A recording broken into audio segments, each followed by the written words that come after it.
शुरू करो, डालो बुनियाद, घर महल नजर आएगा। वंडर लाइए, वंडर अपनाइए, फर्क नजर आएगा। वंडर सीमेंट, फर्क नजर आएगा। नमस्कार, मैं हूं रविंद्र जैन और आप देखना शुरू कर चुके हैं सबकी खबर। आज हम बात करेंगे भारतीय जनता पार्टी मध्य प्रदेश में जो हालात बनते जा रहे हैं, नेता किस तरह एक दूसरे पर चीटाकसी कर रहे हैं, नेता किस तरह एक दूसरे की जड़ें उखाड़ने में लग गए हैं। बहुत गंभीर चर्चा है। देश के मध्य प्रदेश के जाने माने पत्रकार अरुण दीक्षित जी से मैं विस्तार से बात करूंगा, लेकिन थोड़ी सी भूमिका मैं आपको बता दूं। सबसे पहले मैं आपको लेके चलता हूं बिंद में जहां शिवराज सिंह चौहान के चहेते राजेंद्र शुक्ला आज भी पावर में हैं, लेकिन उनके पीछे पड़ गए हैं वहां जो महूगंज के विधायक हैं प्रदीप पटेल। वो लगातार विरोध कर रहे हैं, वहाँ पार्टी का भी विरोध कर रहे हैं, वो लगातार सरकार की तमाम सारी नीतियों का खुल के विरोध कर रहे हैं। पार्टी ने उन्हें भोपाल बुलाया था लेकिन आज तक नहीं आए हैं और उनकी नाराजगी बरकरार है। हम वहां से चल के आते हैं बुंदेलखंड, जहां भारतीय सागर मुख्यालय पर भारतीय जनता पार्टी में जिस तरह का द्वंद्व मचा हुआ है, जिस तरह पूर्व गृह मंत्री भूपेंद्र सिंह जी ने मोर्चा खोला है, उन्होंने साफ साफ कह दिया है कि कांग्रेस से आए हुए लोगों को बेशक संगठन स्वीकार कर ले, मैं स्वीकार नहीं करूंगा। इसके अलावा उन्होंने सागर के विधायक शैलेंद्र जैन को चुनौती दी है कि जिस दिन वे चाहेंगे वे सागर से चुनाव लड़ेंगे और खुल्लम खुल्ला लड़ेंगे। इन तमाम सारी चीज़ों को समझेंगे, लेकिन इसके पहले मैं आपको ले चलता हूं ग्वालियर चंबल संभाग में, जहां इस समय उपचुनाव चल रहे हैं। श्योपुर जिले के विजयपुर में उपचुनाव है। कांग्रेस की ओर से जो पिछली बार जीते थे रामनिवास रावत, वो बीजेपी में आ चुके हैं। बीजेपी ने उन्हें मैदान में उतारा हुआ है। लेकिन इस चुनाव से बड़ी खबर यह है कि विजयपुर में आज तक ज्योतिरादित्य सिंधिया चुनाव प्रचार करने नहीं गए हैं। कांग्रेस से उनके जितने भी समर्थक बीजेपी में आए थे, उनमें से भी कोई नेता इस समय विजयपुर में नहीं उतरा है, चुनाव प्रचार नहीं कर रहे हैं। सीधा संदेश है कि सिंधिया जी रामनिवास रावत से नाराज हैं और वे चुनाव प्रचार में नहीं आएंगे। अब हम चलते हैं मालवा की ओर, जहां वर्चस्व की लड़ाई दिखाई दे रही है मुख्यमंत्री और वरिष्ठ मंत्री कैलाश विजयवर्गीय के बीच में। बेशक ये दोनों नेताओं ने खुलकर एक दूसरे के खिलाफ कुछ नहीं कहा है, लेकिन जो हालात बन रहे हैं, जिस तरह कैलाश विजयवर्गीय जी लगातार कैबिनेट की बैठक से बाहर हैं, वे ये जरूर संदेश देते हैं कि वे महाराष्ट्र चुनाव में बिजी हैं, लेकिन निश्चित तौर पर वहाँ से जो खबरें आ रही हैं वो आ रही हैं कि एक वर्चस्व की लड़ाई कहीं ना कहीं कैलाश विजयवर्गीय जी बेहद नाराज बताए जा रहे हैं। और ये माहौल पूरे मध्य प्रदेश में हर जिले में, हर संभाग में है। हम इसको समझते हैं कि आखिर भारतीय जनता पार्टी किस ट्रैक पे जा रही है। संगठन के बड़े बड़े धुरंधर नेता यहाँ पर हैं, अजय जामवाल जी यहाँ पर हैं, बीडी शर्मा जी यहाँ पर हैं। आखिर ये लोग कुछ क्यों नहीं कर पा रहे, ये संगठन में इन हालातों को सुधारने की दिशा में क्यों नहीं कदम उठा रहे हैं। इन तमाम सारी चीज़ों को आज हम समझते हैं वरिष्ठ पत्रकार अरुण दीक्षित जी से। अरुण जी, आपका बहुत बहुत स्वागत है। मैंने थोड़ी भूमिका बनाई है, लेकिन वास्तव में अब मध्य प्रदेश में जिस तरह भूपेंद्र सिंह जी का बयान आया है और वो खुल के मैदान में आ गए हैं, कई नेता खुल के नहीं आए हैं, लेकिन दिख सबको रहा है। ग्वालियर में दिख रहा है, चंबल में दिख रहा है, बिंद में दिख रहा है, बुंदेलखंड में दिख रहा है, मालवा में दिख रहा है। ये होगा क्या? देखिए रविंद्र जी, हमने कुछ समय पहले जब बात की थी हमने तब मैंने कहा था ना कि मध्य प्रदेश की कांग्रेस अब बीजेपी में समाहित हो गई है और बीजेपी कांग्रेसमय हो गई है। 32 मंत्री हैं, मुख्यमंत्री को मिला लें तो 8 कांग्रेसी हैं और बजट का सबसे मोटा हिस्सा कांग्रेसियों के पास है। पहले बिंद से शुरू करते हैं। राजेंद्र शुक्ला, ठीक है वो लंबे बहुत पहले आ गए थे, लेकिन वो भी मूलतः कांग्रेसी हैं। अगर प्रदीप पटेल उनके खिलाफ आवाज़ उठा रहे हैं और उनमें इतनी हिम्मत है कि उन्होंने वहां जाके अपनी हत्या की बात कही थी, थाने डीएसपी के सामने वो दंडवत हो गए थे और चिट्ठी भी लिखी थी मुख्यमंत्री को, तो ये जो चीज़ें हैं ये जाहिर करती हैं कि वहाँ भी या तो राजेंद्र शुक्ला की मनमानी चल रही है जिसके खिलाफ लोग एकजुट हो रहे हैं। आप पहले याद करिए कि सांसद महोदय ने सिद्धार्थ तिवारी से को लेकर के कुछ कहा था, तो लड़ाई वहां भी बीजेपी वर्सेस कांग्रेस है।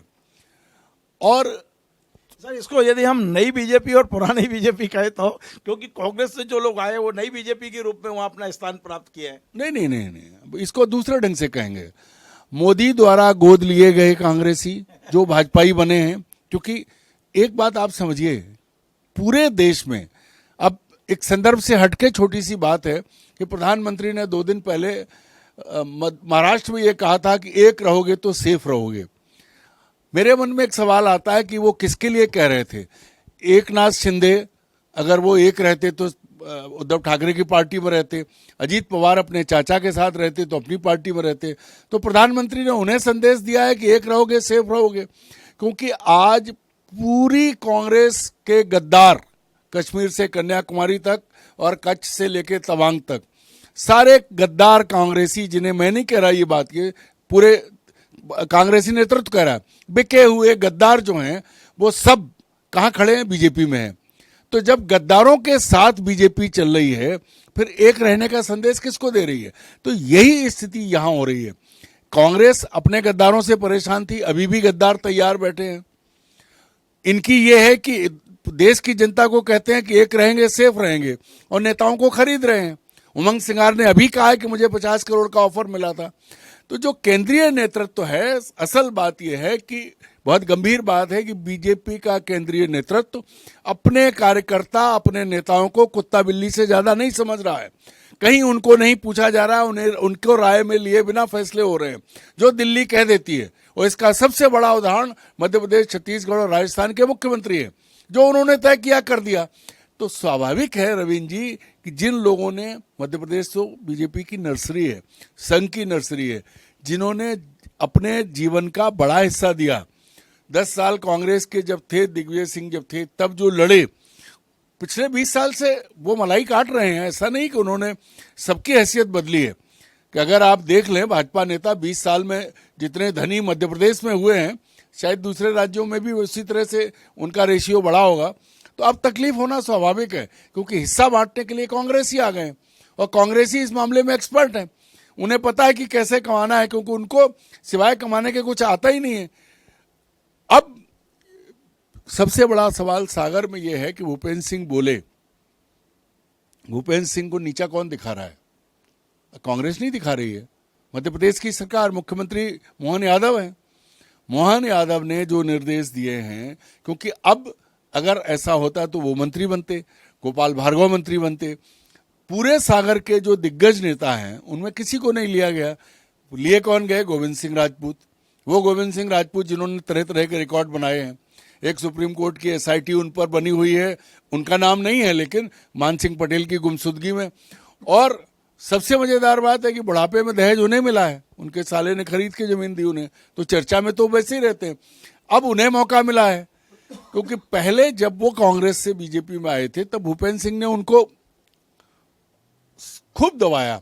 अब मौका है। अब भूपेंद्र सिंह अगर जिस तरह से उनके बयान पिछले दिनों आए, जो बातें उन्होंने की, उनके जिले को, खुरई को जिला नहीं बनाया मुख्यमंत्री ने।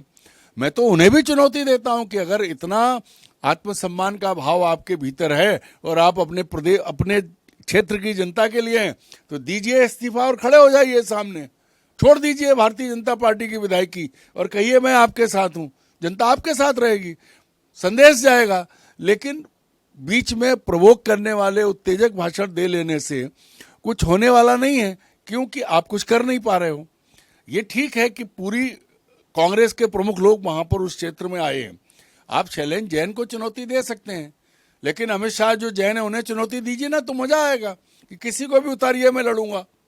बात तो ये होनी चाहिए। शैलेंद्र जैन कौन है? एक प्यादे हैं, उनको टिकट पार्टी नेतृत्व ने दी है। अगर चुनौती देनी है तो अमित शाह को चुनौती दीजिए और कहिए कि किसी को उतारिए, मैं लड़ूंगा, तब तो मजे की बात है। तो ये सब खिसियाहट है, खिसियाहट होना स्वाभाविक है। सर, मैं एक छोटा सा सवाल पूछ रहा हूं, सागर के इस संग्राम का होगा क्या? वहां एक मजाक चल रहा है बीजेपी के कार्यकर्ताओं में।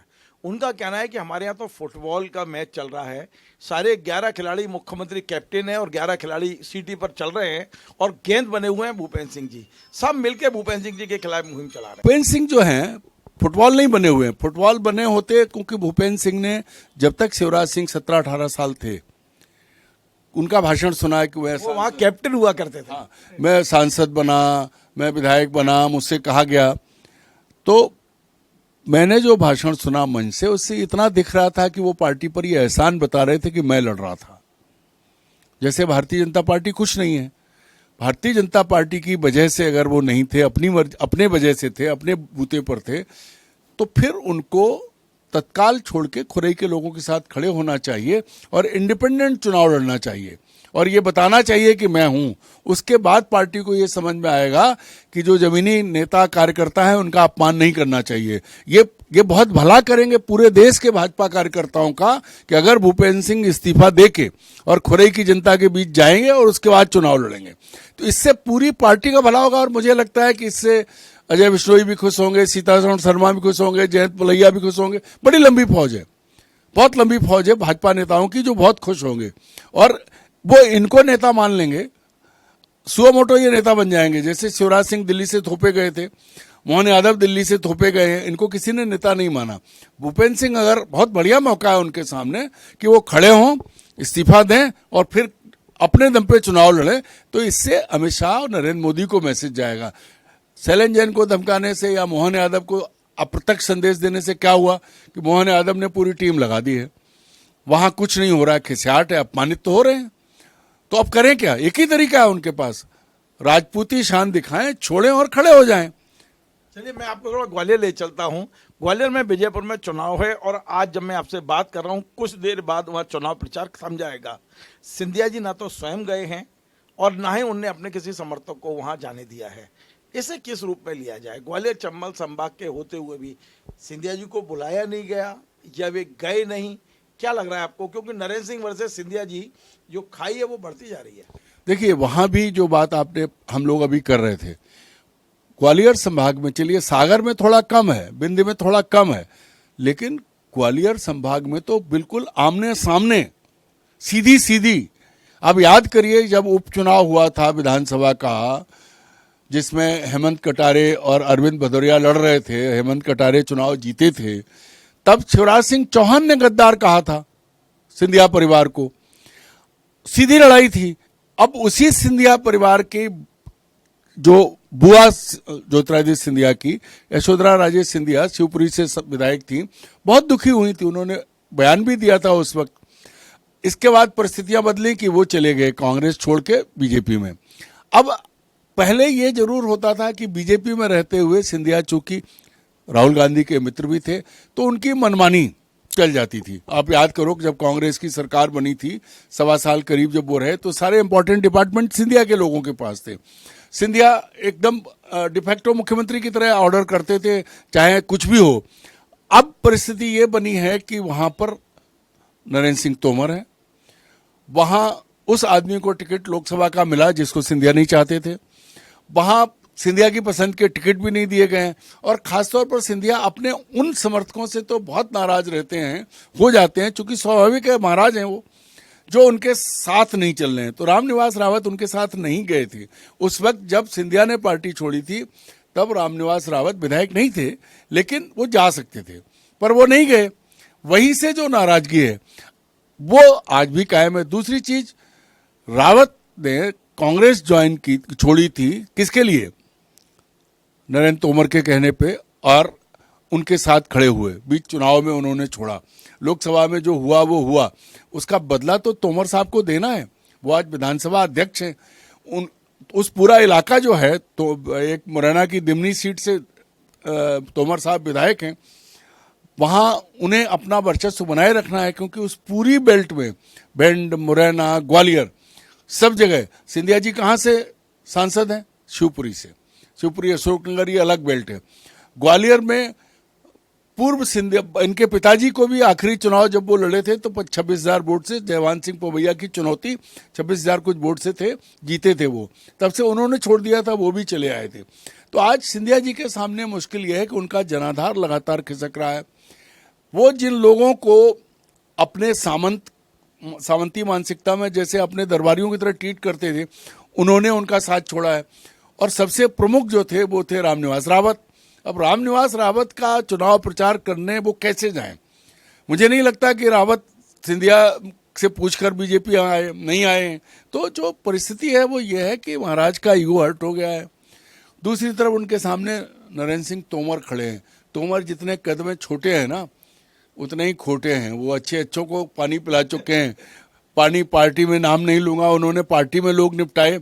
सिंधिया जी बेचारे तो बड़ी मुश्किल से, अगर मोदी जी उन्हें अपना दामाद नहीं बताते ग्वालियर के नाते, तो फिर तो ये जो भाजपाई है ना, उन्हें गुना भी नहीं जीतने देते। सर एक बहुत छोटा सा सवाल है और सीधा सवाल यह है कि यदि रामनिवास रावत चुनाव जीत जाते हैं, सिंधिया जी प्रचार करने नहीं गए, तो एक संदेश जाएगा कि सिंधिया के बगैर जीत के दिखा दिया। रामनिवास रावत यदि चुनाव हार जाते हैं तो भी संदेश जाएगा सिंधिया ने हरा दिया। तो सिंधिया का जाना ना जाना दोनों ही उन पर आरोप लगा रहा है। वहाँ का जो माहौल है ग्वालियर का, यदि वे हार गए तो यही जाएगा कि सिंधिया और सिंधिया के लोगों ने मिलकर हरा दिया, तब भी सिंधिया का नुकसान है। और यदि वो जीत गए तो भी प्रचार होगा कि सिंधिया के आए बगैर जीत के दिखा दिया, देखो सिंधिया की क्या औकात है। देखिए ये तो है, सिंधिया के कहे बगैर वो भाजपा में आए, सिंधिया की सहमति के बिना वो जो जिस सर वो तो सिंधिया जी से प्रताड़ित होकर आए थे। जिस तरह कलेक्टर से कह के रामनिवास रावत के परिवार पे हमले बोले जा रहे थे, उससे दुखी होकर उन्होंने ऐदल सिंह कंसाना और नरेंद्र सिंह जी की उंगली थामी और वो बीजेपी में आ गए। अब वही है ना, अब आप यही समझिए कि जिनकी उंगलियां थामी हैं, एक बात तो अब आप समझ लीजिए कि वो दिन चले गए कि जब भिंड, मुरैना, ग्वालियर और पूरे संभाग के नेता सिंधिया होते थे। अब सिंधिया ग्वालियर के भी नेता नहीं है। ग्वालियर से भी अगर होते तो उनकी पसंद का आदमी, और तो और विवेक शेजवलकर का टिकट काट दिया गया जो मराठी समुदाय से आते थे। क्यों? पार्टी नरेंद्र मोदी ने उनको ले तो आए हैं, लेकिन उनके पर काट दिए पूरे, दोनों बुआओं को घर बैठा दिया। ये तो जिस तरह की बात होनी चाहिए, इन्होंने ठीक है, ये कांग्रेस से गए, ये कुछ नहीं बोले, लेकिन सिंधिया खानदान को ज्योतिरादित्य सिंधिया की वजह से बहुत सीमित दायरे में समेट के रख दिया है बीजेपी ने। उनकी दादी बीजेपी की संस्थापक सदस्य थी, उनकी दोनों बुआओं की तूती बोलती थी। शिवराज सरकार ने आदेश निकाला था, गजट नोटिफिकेशन की, यशोधरा के नाम के आगे श्रीमंत लगेगा। आज क्या स्थिति है? सिंधिया खुद तो सत्ता में हैं और कैसे हैं ये वो जाने, लेकिन पूरे परिवार की कीमत पर वो वहां हैं। और अब ये बीजेपी की रणनीति है कि वो गुना तक सीमित रह जाए। ग्वालियर उनके हाथ में नहीं है, मुरैना उनके हाथ में नहीं है। रामनिवास रावत की हार इसलिए नहीं होगी क्योंकि बीजेपी सत्ता में है, चुनाव आयोग उसकी जेब में है। वहां पर देखने वाले कौन है? नरेंद्र तोमर उनकी व्यवस्था संभाले हैं। हालांकि नैतिक रूप से ये होता है कि विधानसभा अध्यक्ष अपने आप को ऐसी गतिविधियों से अलग रखते हैं, लेकिन वहां वो हैं, उन्होंने पूरी ताकत लगाई है। ये भी सिंधिया को एक सबक देना है। और आप देख लीजिएगा अगले चुनाव में सिंधिया के ये जो अभी मंत्री बने हैं, जो 4-5 लोग, अगर वो पार्टी में बने रहे तो 2028 और 29 की परिस्थितियां ऐसी होंगी कि सिंधिया अकेले खड़े होंगे, और अगर इनके लोग होंगे तो उन्हें टिकट नहीं मिलेंगे। बीजेपी की राजनीति ये है, रणनीति ये है कि सब खत्म करना है, छत्रप खत्म करने हैं। पूरे देश में यही किया कि कांग्रेसियों को अंदर लाए, उसके बाद उन्हें डस्टबिन में डाल दिया। अब यहाँ तो सिंधिया राजघराने का वर्चस्व मध्य प्रदेश से राजस्थान तक था, वो मध्य प्रदेश में सिर्फ गुना शिवपुरी में रह गया है और कहीं नहीं है। बस ठीक है, केपी यादव की बलि बीजेपी ने चढ़ाई। बीजेपी का एक चरित्र है कि वो धोखा देती है लोगों को। केपी सिंह यादव सबसे बड़ा प्रमाण है, हर जगह लाए और उन्होंने धोखा दिया। अगर सिंधिया के साथ आपने शब्द पूरे किए थे तो उस आदमी के साथ जो अमित शाह कह गए तो वो नहीं किया। तो सब कुछ दिख रहा है। अब सही बात तो ये है कि ये जो है ठग ठग लड़े खटाखट होए, वो वाली स्थिति है कि एक तरफ बड़े ठग हैं और दूसरी तरफ छोटे ठग हैं। सर अब मैं जरा आपको ग्वालियर से मालवा की ओर लाना चाहता हूँ। मालवा में लगातार ये खबरें आ रही हैं, हालांकि देखिए दोनों नेताओं ने अभी तक कुछ नहीं बोला, ना मोहन यादव जी ने कुछ बोला है और ना कैलाश विजयवर्गीय जी ने बोला है, लेकिन जो खबरें वहाँ से आ रही हैं, सोशल मीडिया भरा पड़ा है कि कैलाश विजयवर्गीय जी बेहद नाराज है इस समय सरकार से, और हम देख रहे हैं पिछले 4 कैबिनेट से वे नहीं आ पाए हैं। लेकिन इसके दोनों कारण हो सकते हैं, वो महाराष्ट्र चुनाव में बिजी हैं और हमारी जानकारी के अनुसार वे ऑनलाइन जुड़ते हैं कैबिनेट में। वास्तव में मालवा में हालात क्या हैं? जो खबरें सोशल मीडिया पर चल रही हैं वो सही है या इन दोनों के बीच में ट्यूनिंग कुछ बिगड़ गई है? देखिए एक बात समझ लीजिए, ये कोई कुछ भी कहे, पार्टी के साथी कार्यकर्ता हैं, वो ट्यूनिंग किस लेवल पे रही हो, लेकिन मुख्यमंत्री और मंत्री के तौर पर ट्यूनिंग न थी, न होगी, कभी भी नहीं हो सकती। वजह कैलाश विजयवर्गीय मोहन यादव से कहीं ज्यादा सीनियर है। जब दिल्ली ने उन्हें उतारा था केंद्रीय मंत्रियों के साथ और सांसदों के साथ, तब माना यह गया था क्योंकि पूरे देश में एक वो आदमी जिसने पहले हरियाणा में बीजेपी के 3 नेता से चौथा नहीं होता था, तब कैलाश विजयवर्गीय वहां काम कर रहे थे जब पहली बार सत्ता में ये आए। उसके बाद उनको भेजा गया बंगाल में 3 से 73 तक 78 80 तक पहुंचे। वहां से अचानक मध्य प्रदेश लाए गए, अच्छे ढंग से जीते। और यही नहीं कि कांग्रेस का कैंडिडेट भी, लोकसभा का कैंडिडेट उन्होंने विड्रॉ करा लिया। तो ये जो चीज थी, कद बढ़ा तो वहां भी वही बात आ गई कि दिल्ली वालों को बर्दाश्त नहीं हुआ और उन्होंने मोहन यादव को मुख्यमंत्री तो बनाया, वहां तक ठीक है। पर पहली बार मोहन यादव ने जो किया कि वो इंदौर के प्रभारी बन गए, जहां कैलाश विजयवर्गीय सालों से काम कर रहे हैं। वहां आपने उन्हें नहीं बनाना था, कोई और। पहले भी जब वो मंत्रिमंडल में नहीं थे तब नरोत्तम मिश्रा प्रभारी थे। मुख्यमंत्री खुद प्रभारी बन गए, मुख्यमंत्री खुद अपने ढंग से चीजें चला रहे हैं। तब ऐसे में चूंकि कैलाश विजयवर्गीय वहां पैदा हुए, कैलाश विजयवर्गीय को वहां रहना है, महिलाओं पर अत्याचार होगा तो कैलाश विजयवर्गीय ने आवाज उठाई। गुंडागर्दी बढ़ रही है, क्राइम बढ़ रहा है, दंगा हो रहा है, तब कैलाश विजयवर्गीय आवाज उठा रहे हैं।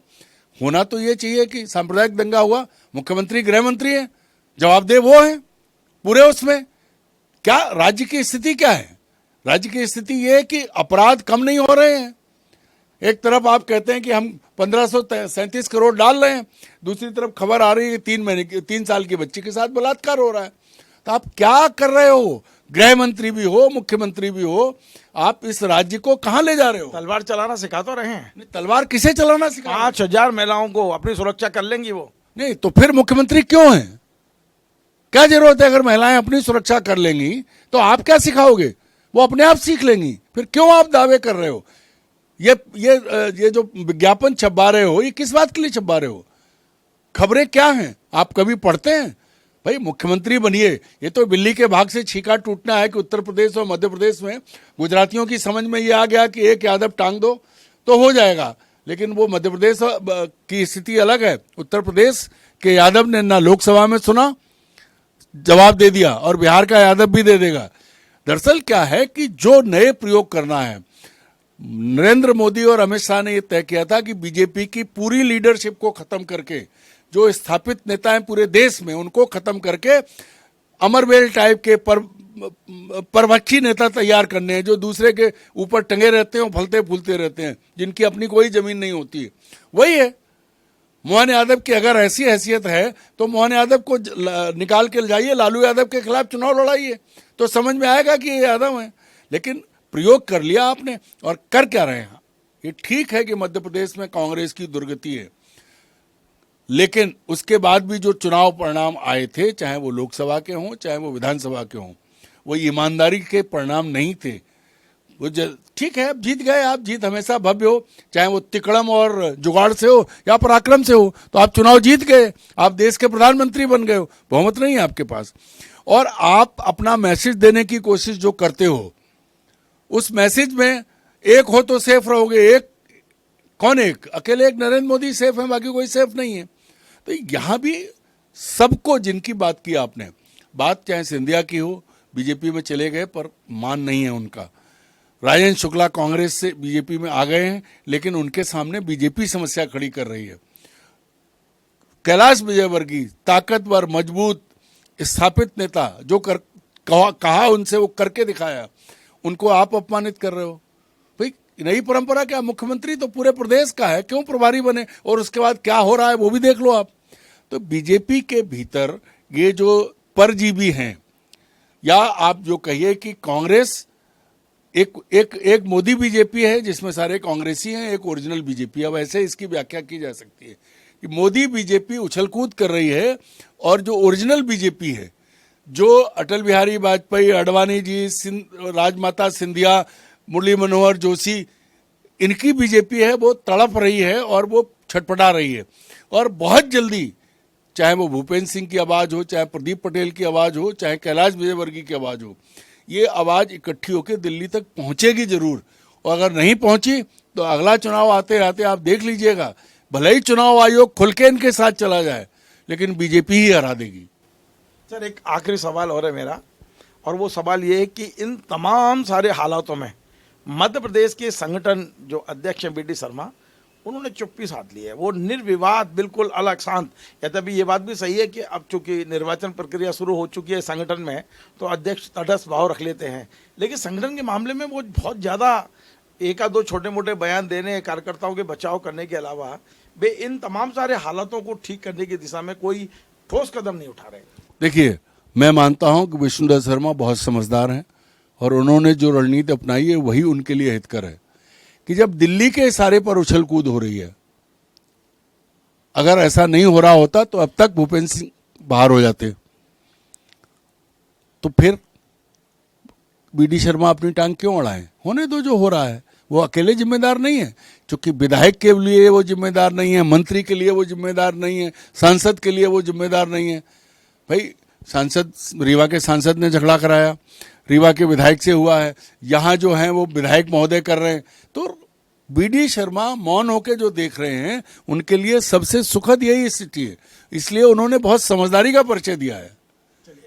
बहुत बहुत धन्यवाद। तो आपने अरुण दीक्षित जी, आज अरुण दीक्षित जी का जो एक ये वाला इंटरव्यू आप पूरा सुनिए, एक एक शब्द सुनिए, क्योंकि मध्य प्रदेश में बीजेपी की जो हालात हुई है, पूरे हमने आज संभागवार भी समीक्षा की है, खासकर 4 संभागों की। बिंद में क्या हालात है, ग्वालियर चंबल संभाग में क्या हालत है, बुंदेलखंड में क्या हालत है, मालवा में क्या स्थिति है, महाकौशल हमने छोड़ दिया है क्योंकि वहाँ की अभी हमें बहुत ज़्यादा उन्हें था। लेकिन कुल मिला के बीजेपी में हर जगह आपसी जो द्वंद्व मचा हुआ है, आपस के खिलाफ, एक दूसरे के खिलाफ नेता जो बयानबाजी करने लगे हैं, निश्चित तौर पे बीजेपी के लिए ये बहुत ज़्यादा चिंता का विषय होगा।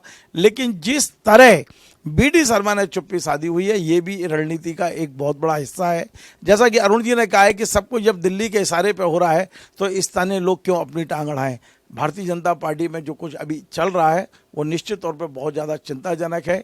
भारतीय जनता पार्टी में आए नए नेता जो हैं कांग्रेस के, अब वो भी एक असहजता महसूस कर रहे हैं। सिंधिया जी के हालात के बारे में आज मैंने बड़े विस्तार से बताया है कि वे ग्वालियर चंबल संभाग के होते हुए भी श्योपुर में चुनाव प्रचार करने नहीं गए, विजयपुर में, और यदि विजयपुर में रामनिवास रावत चुनाव जीतते हैं तो भी सिंधिया की हार है, और वे हारते हैं तो भी सिंधिया की हार मानी जा रही है ग्वालियर चंबल संभाग में। ऐसी कई चीज़ें हैं। हम लगातार आपको इस तरह की खबरें देते रहेंगे, आप देखते रहें हमारा चैनल।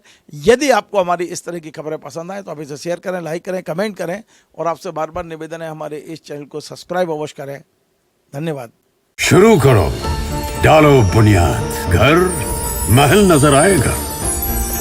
वंडर लाइए, वंडर अपनाइए, फर्क नजर आएगा। वंडर सीमेंट, फर्क नजर आएगा।